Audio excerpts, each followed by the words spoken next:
Hey guys, good morning and welcome back to my another mini vlog. আৰু আজি ব্লগটো হ'ল দশমী special আৰু মই সেইবাৰৰ কাৰণে মাৰ ওচৰত সেৱা ল'ব গ'লোঁ আৰু এবছৰৰ কাৰণে গ'ল আৰু পূজা ইয়াতে মই ধুনীয়াকৈ সেৱা কৰি ল'লোঁ মাৰ ওচৰত।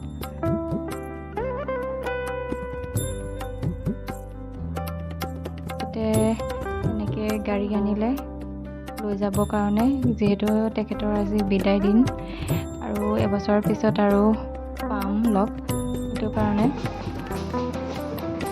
সকলোৱে ধুনীয়াকৈ উল্লাসেৰে নাচি কৰি ধুনীয়াকৈ মাক বিদায় দিছে।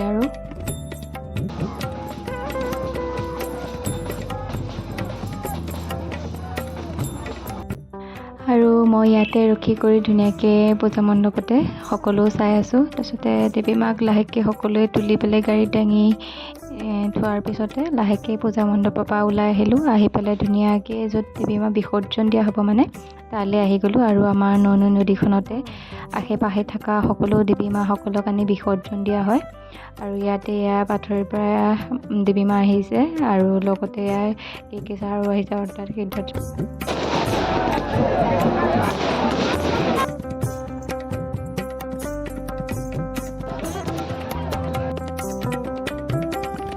সেনেকেই এবছৰৰ কাৰণে মাক বিসৰ্জন দিয়া হৈ গ'ল আৰু এবছৰৰ পিছতে আকৌ মা দৰ্শন কৰিব পাম এনেকৈ। আৰু আমাৰ দেৱী মা বিসৰ্জন দিছে।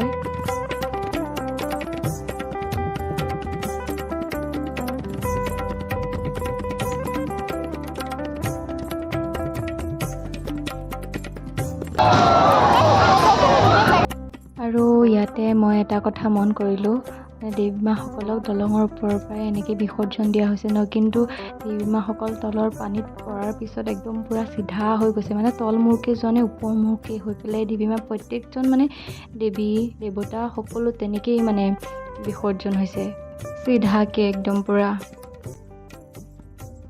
আৰু মানুহ দেখিছেনে নাই, একদম পূৰা মানুহে মানে যাব জেগা নাইকিয়া হৈ আছে। তাৰ ভিতৰতে বাৰু ময়ো নিজেও পৰিছোঁ আৰু একদম পূৰা ৰাস্তাৰ পৰা এটা ছাইড ব্লক হৈ গৈছে, মানে একদম বহুত বেছি ভিৰ হৈ গৈছে মানে। আৰু তেন্তে ভিডিঅ'টো ইমানলৈ থাকিলে আজিলৈ, তেন্তে বাই।